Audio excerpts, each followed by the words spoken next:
and must be set aside. The Senate President, while reacting to the Supreme Court judgment, applauded the judiciary for upholding the democracy. What has happened today in the Supreme Court, the judgment on Yobe North particularly, it's a victory for all APC in Yobe and generally APC across the country. What happened was democracy at work, and the courts gave their various judgments, and of course the Supreme Court gave the final judgment. I want at this point to commend the Supreme Court and in fact the judiciary generally for making this kind of judgment to strengthen our democracy. About 13 political parties out of the 18 political parties in Nigeria on Monday threatened to withdraw from participating in the general election if the Central Bank of Nigeria extends the deadline of February 10th for Naira swap. The parties have declared that they won't be participating in the elections if the new deadline of February 10, 2023 is shifted again. The chairman of the coalition, Kenneth Odeze, while briefing newsmen, knocked the Kaduna, Kogi and Zamfara state governments for heading to the Supreme Court to get court injunction to extend the deadline for the validity of 3 old notes. Correspondent Ene Anthony reports. The coalition of political parties in Nigeria has said if the cashless policy of the CBN is properly implemented, it would eliminate the perennial problems of vote buying and compromise of elections.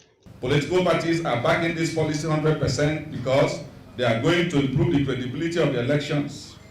It is only election riggers, vote buyers, bandits, corruption merchants, and other accomplices that are against these policies.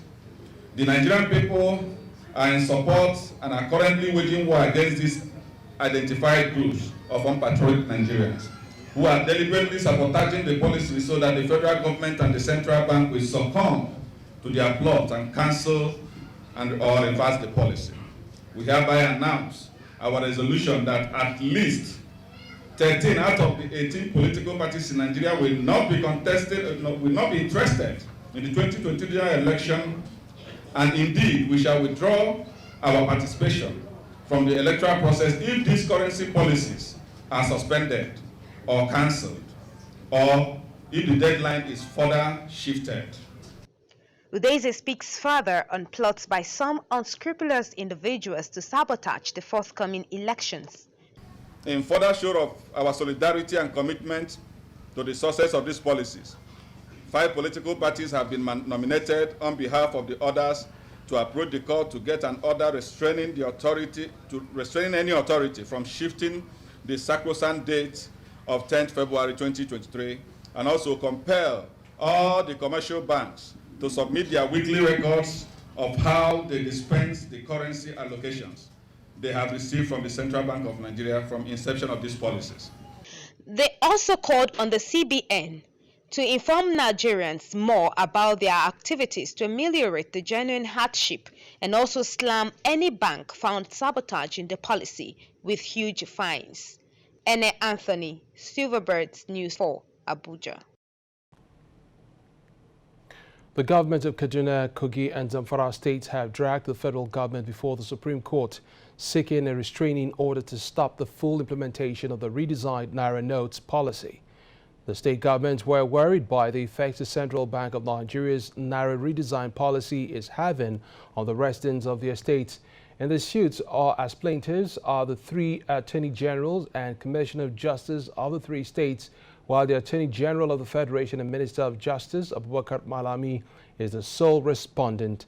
The 3 northern states are urging the courts to grant them an interim injunction stopping the federal government either by itself or acting through the CBN, the commercial banks or its agents from carrying out its plan of terminating the February 10 time frame within which the now older versions of the 200, 500 and 1,000 naira denominations of the naira will cease to be legal tender. The former governor of Edo State, Adams Oshiomhole, has accused the Central Bank of Nigeria, CBN, of deceiving President Muhammadu Buhari over the redesign of the naira notes. Mr. Oshiomhole faulted the policy, describing it as senseless and a plot by the Apex Bank to scuttle the general elections. According to him, the bank sold the anti-corruption motive to the president, which made him approve the policy. He claimed that the CBN sold the president that a redesigning of the naira notes would curb vote buying and thus catch corrupt politicians off guard. He added that the move was meant to cause unrest, shift the government's attention and ultimately make the ruling All Progressives Congress APC lose the elections. In the meantime, the Association of Corporate Affairs Managers and Banks has faulted claims that banks are hoarding the new naira notes, but expressed optimism that the scarcity of the currency will end soonest. While restating its support for the CBN's cashless policy, Association of Corporate Affairs Managers of Banks noted that banks have in the past weeks rolled out extra measures to ease the flow of naira notes. The comment comes in the wake of reported attacks on bank facilities and staff by angry customers who are facing difficulties accessing cash. But Association of Corporate Affairs Managers or banks are calling on the Nigerian banking public to exercise patience and not to resort to any untoward behavior against bank staff or banking facilities. The presidential candidate of the Labour Party, Mr. Peter Obi, has urged Nigerians to bear with the federal government and the Central Bank of Nigeria over the redesigned naira notes following the introduction of the redesigned 200 naira, 500 naira and 1,000 naira banknotes by the Apex Bank. Nigerians have continued to experience nationwide scarcity of the naira, but taking to his Twitter handle, Obi called for patience, saying he hopes the masses will harvest the gains that will come with the reforms. He stated that currency redesign is not peculiar to Nigeria, adding that the policy comes with some pains but has benefits in the long term. The national chairman of the Social Democratic Party, Shehu Gabam, said the new naira policy will lead naira into anarchy. He stated this in an exclusive interview with Silverbird Television in Abuja. He urged the President Muhammadu Buhari to look beyond the immediate solution and address the current challenges Nigerians are going through across the country. All of us have sat down and reviewed the situation. This situation is not acceptable. It will lead this country into anarchy as it is right now. People are going naked in the banks. People are collapsing and dying in the bank. Violence is ensuing in the bank. This is not good for the political environment. This is neither good also for INEC that is determined to conduct elections. So the president should look at these issues beyond immediate solution that he thinks he can solve. This cannot solve any problem. Let the president act quickly, summon the Central Bank of Nigeria. You cannot collect people money and you have no money in circulation that people can get access to their own sweat, their own resources. If you can deal with criminals who have stored public funds, you can deal with them. But you cannot, suffocate your entire citizens because of some elitist behavior. This is not acceptable. Your Excellency, Mr. President, please act on this immediately. The People's Democratic Party has accused the ruling All Progressives Congress of economic sabotage. The main opposition party accused the APC and its presidential candidate of mopping up cash from the financial sector with the sole aim of buying votes. National Publicity Secretary of the PDP, Honorable Debo Ologbo-Nagba, said this in a statement in Abuja. He expressed optimism that the hopelessness and anguish brought upon our nation by the APC administration will be a thing of the past when the PDP presidential candidate Atiku Abubakar assumes office as president come May 29th, 2023. Olugbo-Nagba also urged the CBN to use such facilities to dispense low amounts in markets and rural areas will drastically reduce the pain and anguish being experienced by Nigerians at this time. And still on the cash policy, the cash swap policy in Nigeria has heightened the level of stress in the country. In Asaba, the Delta State capital, residents besieged the banks looking for cash for their daily needs. Silverbird Kelvin Kelly Ogbeche monitor the situation and now reports. The situation forced crowds to the banks, both outside and inside, with many jostling to withdraw cash. Some of the banks' automated teller machines are not dispensing enough cash for the agitated customers, while others are out of service. This lady says the cashless policy has led her family to hunger. I'm looking for money to eat. This is unfair. People should help us because it's not easy. We cannot put money in the bank and people are suffering to get their money. Sometimes you can call you by 5. It's only this bank that is even trying. Other bank, sometimes when you get there, you can stay till 9 o'clock. When they load money, pay some people, they say money is finished. Then you waste your transfer. Look at me, I'm looking mad. Well, I have money in my account. And they're not paying more than, let's say, 20,000. The Apex Bank's officials monitoring the situation are enforcing compliance to ensure that the banks load the automated teller machines with the new redesigned notes to meet the needs of the customers seeking the new notes. The cash swap policy has forced some shops to be locked up due to inability to restock. Ubechi Kelvin Kelly, Silverbird News 24, Asaba.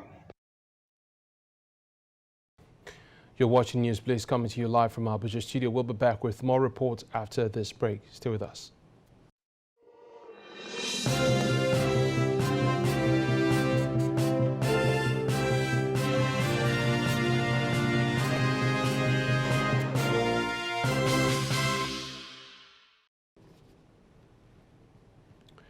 It is the last day for the collection of permanent voter cards, PVC.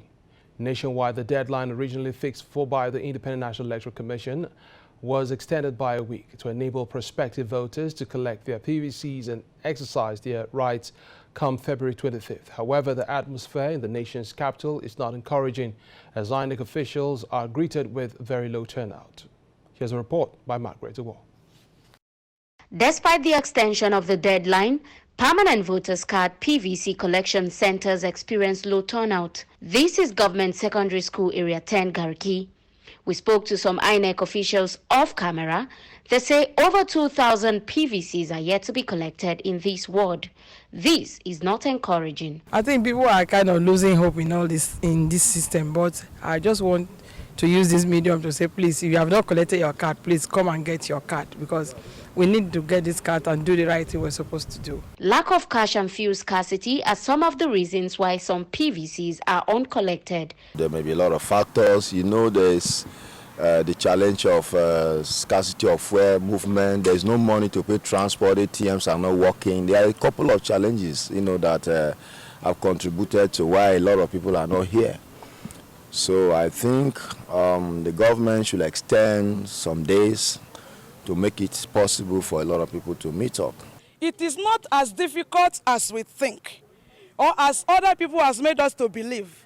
If you have your slip with the right information, come to the center and you have your PVC. Some Nigerians expressed their disappointment over their inability to collect their PVCs. So I've been here several times, and since today is the final day, I said I must come here because I have other engagements to do. But I just have to ignore that to get this PVC because it's important to me and to this country. They will come this week, they will say the new card has not come. They will come this week, they will say the new card has come. And we are coming every week. And the deadline is today. So we that are here to collect it, they have collected our data and our phone number already. We pray that INEC should please reprint and call us as they have promised. Moving to Model Primary School, Lagos Street, Garki Village, we expected to witness a rush in the center. INEC officials here say over 3,000 PVCs are yet to be collected. The reason why people are not here today is surprising. That Nigerians, I don't know whether to say they are not serious with maybe the PVC collection, because you hear so many people giving excuses of why they could not come. And of course, we've been helping out a lot. Some people don't have their coats, missing slips. We've been locating their coats for them because when they come, they say they didn't know. I said, of course, the awareness has been created. Despite INEC's extension of the PVC collection nationwide for the second time, most Nigerians have shown no interest in the exercise. It is expected that this low turnout will not be replicated on the February 25th general election. Margaret Ogbo, Silverbird News 24, Abuja. The Economic Staff Union of Colleges of Agriculture, ASUCA, has called on the federal government to re-establish the Colleges of Agriculture into the Tertiary Education Trust Fund, TED Fund. The union lamented that the schools did not have any source of funding, which has led to the decay in infrastructures in various colleges across the country. The national president of the union, Peter Aboki, made this known at the end of its national executive meeting in Abuja.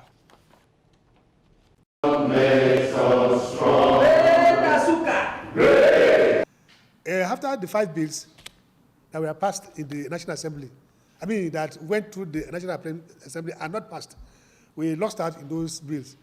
And along the line, the issue of the Agricultural Trust Fund came up under the Agricultural Research Council bill, which was signed by Mr. President last year. And in that bill, the component of the bill which provides for funding for agricultural development in the country, to us, we are leveraging on that as an alternative for now.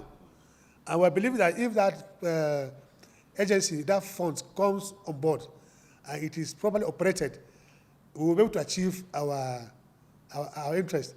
And it is because of that, we believe that such institutions should be properly funded. Not just pay salaries as it is done now, but they require machines, tractors, combined harvesters, spray machines.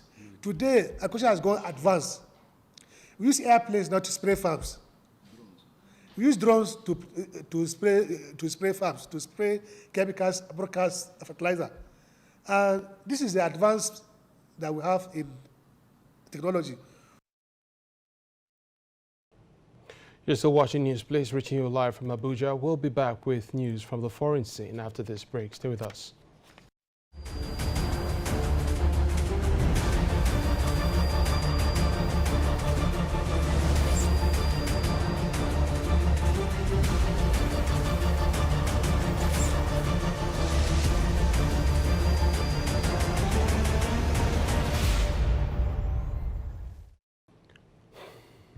Another foreign scene. Hundreds of people are dead and several hundred more injured after a huge earthquake struck southeastern Turkey near the Syrian border. Statements from officials in Turkey and Syria put the death toll at more than 1,000. But that is likely to rise. Rescuers raced to save people trapped beneath the rubble after hundreds of buildings collapsed in both countries. Turkey declares a state of emergency and urges people not to use mobile phones to allow rescuers to coordinate. The earthquake struck in the early hours of Monday and dozens of aftershocks have been felt. Ukraine's outgoing defense minister has said the country is anticipating a new Russian offensive later this month. At a news conference, Oleksiy Reznikov said not all Western weaponry will have arrived by then. But Ukraine had enough reserves to hold off Russian forces. President Volodymyr Zelensky said troops were fighting fiercely in Bakhmut, Veldar and Lyman. Mr. Reznikov's comments came hours before it was announced that he was to be replaced as defense minister. And still on the foreign scene, several Palestinian militants have been killed in an Israeli army raid near Jericho in the occupied West Bank. The death toll is believed to be 5, though it has not been confirmed if all the fatalities were gunmen. It is the latest in the nearly nightly operations by the Israeli military targeting militants in the territory. The raids and attacks on Israeli have come during a particularly bloody period since the start of this year. Up next on Newsblitz is sports.